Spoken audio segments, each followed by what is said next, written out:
Ever thought about what will happen to your money after you depart from this planet? This may sound gloomy, but it's critical that you deliberately decide to spend your money. Watch this video till the end, to learn why it's so important and what's the right way to do it. Alright, so without further ado, let's dive right in. Lesson number 1. Don't delay gratification for too long. Also, think about the experiences you would like to have. Most people live as if they have an infinite amount of time. But we all know that we all get old and eventually depart from this planet. The author wants you to think about the experiences you would like to have. Many people delay their best experiences. They think that they will enjoy their much-awaited vacation after retirement. But the reality is, our health won't be the same as it is right now. The timing matters a lot. You can't do mountain climbing in your late 80s, can you? Delayed gratification is a great thing, no doubt about that. But don't delay forever. You should also try to live your life and enjoy the present moment. Again, there is a catch. Enjoying your present moment doesn't mean that you don't keep a savings account and spend extravagantly. The key is to find a balance. The goal of a savings account is to save money for the future, right? Financial planning is also a crucial part of life. But remember, you don't need to suffer today so that you have a great life in the distant future. You don't need to delay the trip you always wanted to go on. You don't need to delay the experiences you want to have.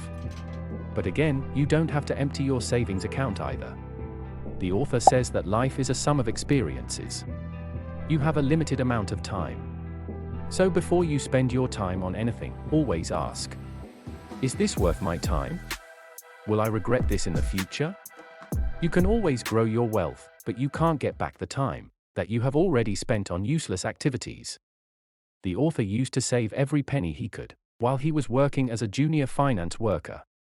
But later, he realized that he was unnecessarily depriving himself of the fun he could have in his 20s. Remember, save money for the future, but don't procrastinate your dreams or wishful experiences either. Life is all about the experiences you gather. Lesson number 2. Experiences also pay dividends just like any other investment. We hear about investing in the stock market, equity, real estate, etc. But do you know that you can also invest in your experiences? Sounds confusing, doesn't it? Yes, you can invest in your experiences. Let me explain. Our lives are a sum of experiences, as we discussed. All these experiences that we live are stored in our memories. When you remember a great experience of the past, you can relive those moments. It could be a trip to Switzerland, or your first dollar earned from your business. Those special moments become a part of our memories. Erase all your memories, and you will be a different person, won't you? Use some of your wealth to buy experiences that you can cherish. In old age, your health will decline considerably. That is when you will remember those amazing experiences and relive those happy moments. Experiences also help us make better decisions. For instance, once you learn how to drive a car, you don't have to learn it again. You can go to so many places and save a lot of time and money by driving your car. Once you learn a new language, you can communicate with more people and open doors to so many possibilities. We all learn through experiences. Experiences, whether good or bad, help us become better people. There comes a point in everybody's life when more money stops making you happy. It just becomes a number on your bank account. Think about billionaires. They give a lot of money to charity. Why do they do so? It's because there is a limit to how much you can spend on yourself. After a certain point, it's just illogical to earn more money. I'm not saying that it loses its value. Money is always important. But you start giving more importance to other things, like your relationships, health, etc. You may find some experiences expensive, but they might be worth it. For instance, a personal consultation with a philosopher might help you live a better life. Sure, he may charge you a lot for that, but it might be worth it. That experience will pay dividends in the future. That's why it's important you deliberately choose how you will spend your time. Every experience demands some time from you. And time is currency. Those who don't see time as currency simply waste it. Also, just like investing money, the The sooner you start investing in your experiences, the more dividends you get in the end. Now, don't get the wrong idea that having an enjoyable experience is everything in life. But they do play an important role in our lives if you look at them from the author's perspective. Lesson number 3. There is no point in dying with millions of dollars in your bank account. A lot of people leave behind a fortune before they die. But the question is, what if they spent all their money to live a better life? The money they leave behind is equal to doing a job with no salary. Do we really need that much inheritance money left behind for our kids? You indeed need to pay for medical bills as everybody's health declines in old age, but the author argues that people just save too much. The right way is to spend almost all of your money before you die. Or in other words, die with zero. The author discusses how most people accumulate wealth, instead of spending it after retirement. You might want to accumulate money for your kids, or you might want to donate your money. That's a good thing. But the author's research shows that people just save way too much. They save more than they would be able to spend. There is clearly no need to go to such great lengths when it comes to money. And as we discussed, the same amount of effort could be spent building better memories and living a life without regrets. A lot of people save money for the worst-case scenario, and imagine one day, when they will have some serious illness, they will be able to afford the expensive treatment. But what are the chances that this will happen? Well, nobody knows. Maybe you won't have any of those serious ailments. Another reason people save money is that they want to pass on their wealth to their kids after they pass away. But again, why can't you pass on your wealth while you are still alive? Wouldn't it be a better approach if you just give some of your wealth to your kids while they are young, and then spend the rest of your money to live a fuller life? Just think about it. What's the point of having $50,000 sit in your bank account when you are no longer on this planet? I know, all of this may sound gloomy, but the idea behind this is that you could make your current life better if you don't let your money go to waste.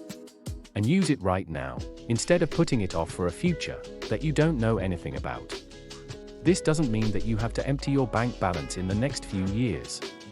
Draw a timeline of your life, and then make a plan about how you will spend the wealth you have accumulated. Lesson number 4. Decide when you will stop growing your wealth. We are trained to keep growing our wealth till we die. It's rare that someone sits down and calculates when he or she will stop growing his or her wealth. You may be wondering, if a person stops growing his money, how will he survive in old age? What if all the money is spent before you complete your timeline? Well, the idea of dying with zero sounds great, but if you are not careful, you may end up in a worse situation. Dying with zero doesn't mean that you have to become irresponsible and spend all your money buying luxuries. Remember that the goal is to improve the quality of the experiences you have while you are alive. That's why you must make sure you don't have money below a certain threshold. Your threshold is the minimum amount of money you need to survive for a year. First, decide when you will stop growing your money. After that, calculate how much money you need to survive. It's easy to calculate that amount. Simply think about how much money you need to survive for 1 year and then multiply it by the number of years you believe you will survive. It'd help you eliminate any confusion or fears. Chances are, you will need less money than you believe after retirement. As we grow old, our net worth also increases usually. And also we tend to spend less. The goal is to spend what you are making, but smartly. You would not want yourself without money after retirement, right? Also, there is a caveat. The author is not a financial advisor. So you have to carefully evaluate how much wealth do you need personally. There is no magic number that everyone should hope to achieve one day. If your wants are low, you would probably need less money. In comparison, if you have a habit of spending more, you would probably need more money. Lesson number 5. Take more risks when you are young. The author advises that one should take more risks when one is young. The reason is simple. There is less risk and you get a lot of time to recover from the loss. Imagine yourself trying to jump off the top of your garage in your 60s. That would be foolish, right? You might end up with a severe injury. But that's exactly what the author did when he was young. He used to have so much fun doing this. He knew that even if he got hurt, he would recover within a few months.